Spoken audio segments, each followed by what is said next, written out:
If you have already visited a group of Egyptology in Facebook, you probably have seen this scene. Someone one day post, I don't know, an image like this. And then the comment section looks like, No, God!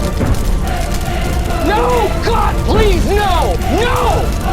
No! No! but wait, the day after, someone will post another image. Let's see this one. And then... No, God! No, God, please, no! No! No! I don't know about you, but I'm so tired of these stupid debates that lead to nowhere. So, I did some research and finally found the answer to this polemic question. How did ancient Egyptians look like? The truth is behind this curtain, I promise you. Of course, my video will not going to end this cursed debate.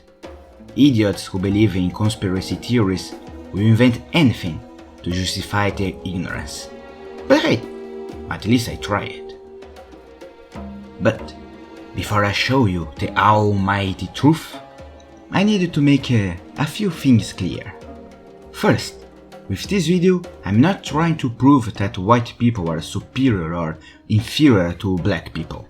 Judge someone by his skin color is totally stupid, and affirming that a civilization of black people or of white people is incapable of constructing great monuments is also totally bullshit. Second, I really didn't care about political ideologies while making this video. My goal is to analyze the sources we have and try to answer a question. I don't want to prove ideology, I don't want to satisfy a group of people. I just want to be as close as possible to historical truth. Third, yes, there is a lot of Africanism crazy theories on the internet. Like the one that affirms that there is a racist conspiracy to break the nose of Egyptian statues to hide the fact that they have African traits. Or the one that said that the bust of Nefertiti is a fake because her skin is too pale. These theories are nonsense. But this doesn't mean that everyone who studies the history of Africa believes in that sort of things. And most important, the fact that there are some dumb black people does not justify the racist ideas which, unfortunately, still infect the vision that the West has of ancient Egypt.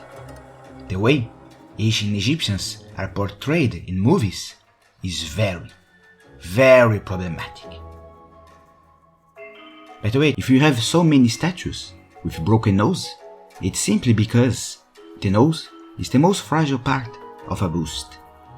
We have dozens of Egyptian statues with their nose intact, and Romans and Greek statues with broken noses.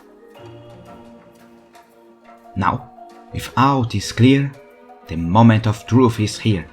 I will show you the answer, the definitive answer of the question, how did the ancient Egyptians look like?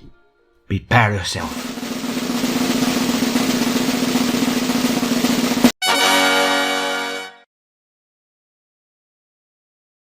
Don't worry, I will explain a little better.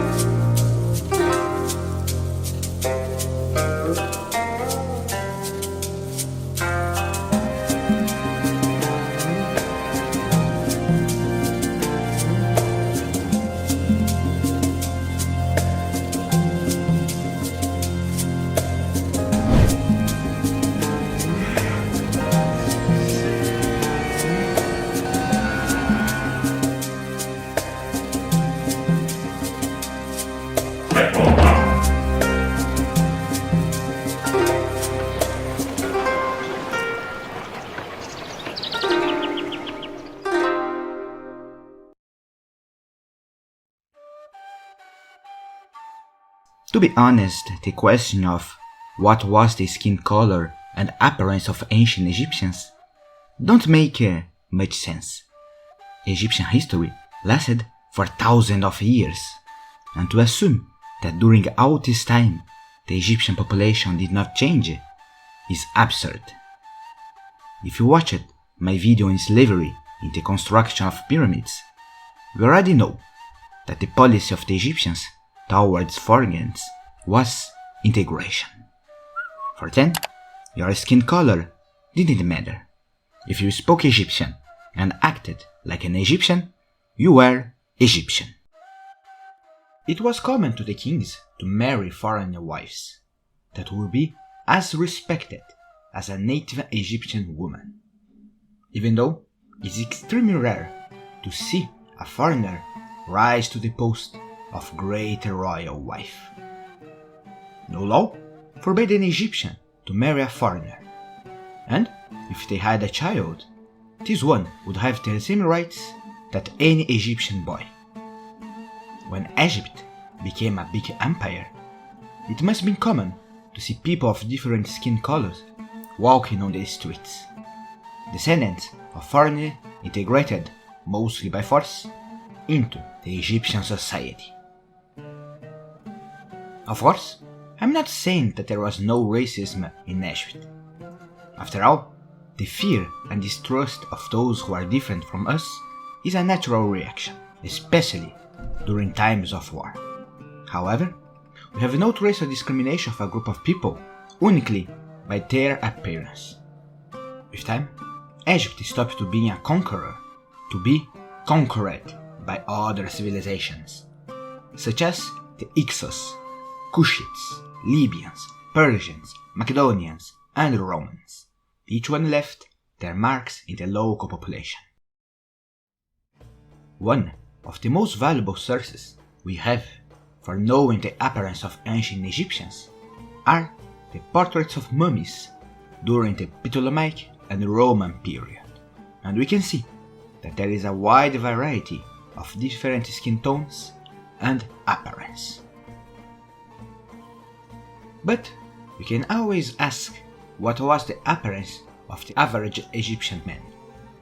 These portraits dated from the end of the Egyptian history and only show us a small and privileged part of the population. To find how the average Egyptian man looked like, we must explore the universe of Egyptian art. Men were almost ever represented with tanned skin, while women had a lighter one. However, we must not forget that Egyptian art was not supposed to be realistic, but symbolic. In ancient Egypt, it was expected that women work inside their houses, while the men worked outside, which make their skin darker. Having a fair skin was seen as a sign of beauty and wealth for Egyptian women, and we can even find the same pattern in Minoic art.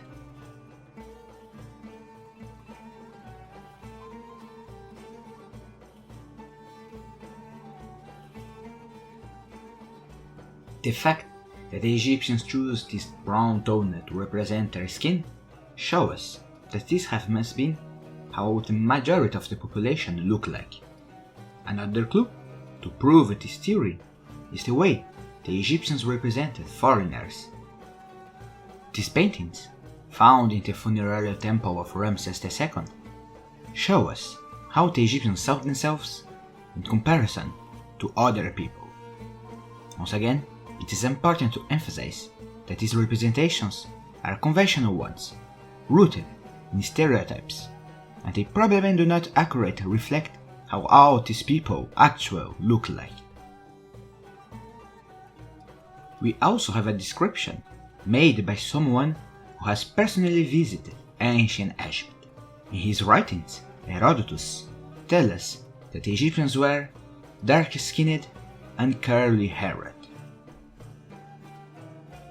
I also want to clarify that yes, there are representations of Egyptians with black skin, and yes, it is unquestionable that there was a part of the population who had black skin.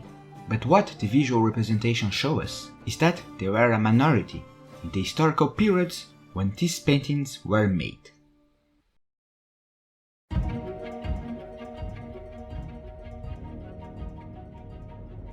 I also know that there is a lot of genetic studies about the origins of the Egyptian population. But I'm not going to talk about this, because 1. I understand almost nothing about genetics and I don't want to say something wrong. 2. Often the results are simplified or exaggerated by the media with terms that do not make much sense. And 3rd, we must be very careful with the way we analyze these results. Even if scientists examine each DNA of each mummy already found, this only would give us a small percentage of the total population. Now that we have spoken about the question of the appearance of ancient Egyptians, I would like to make another question.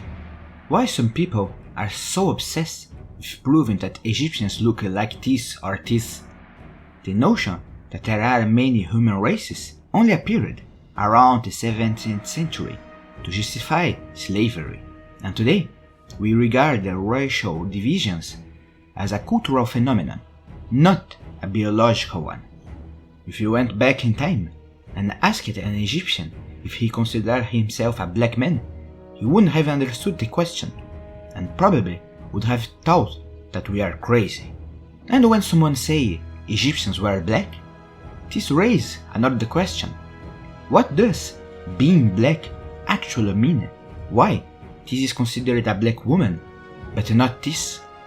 What is truly the difference between these two people? Indeed, I think that the question, how did ancient Egyptians look like, speaks much more about us than